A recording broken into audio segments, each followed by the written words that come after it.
दोस्तों, औरंगज़ेब पे जो विवाद चल रहा है, आक्रामक होने का, विदेशी होने का, तो उसपे कई लोगों ने एक विवाद किया।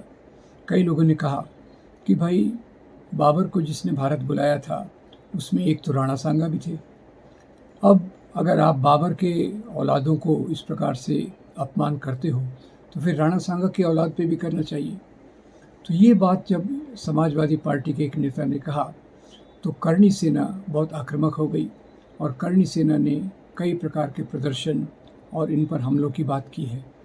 अब दोस्तों, ये इतिहास की जो बातें हैं, उसको हमें गहराई से समझना चाहिए।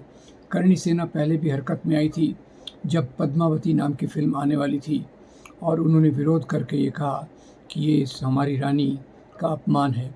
वास्तव में बाद में पता चला कि इतिहास में जो ये पूरी फ़िल्म बनी थी, वो पद्मावत नाम के एक उपन्यास से बनी थी, जिनके लेखक का नाम था मलिक मोहम्मद जायसी, और सच्चाई से इसका कोई लेना देना नहीं था।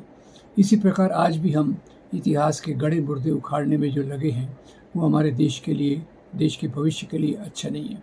और करणी सेना हो या और कोई सेना हो, जो अपने पूर्वजों को एक गलत प्रतिनिधित्व के आधार पे आगे चलाती है, वो बात भी सही नहीं है।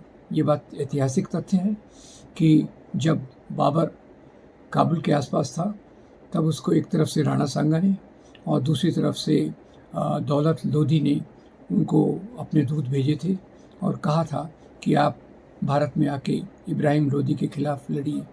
ये बात बाबरनामा में भी दी हुई है और दूसरे बहुत सारे ऐतिहासिक वृत्तांतों में इसका उल्लेख है।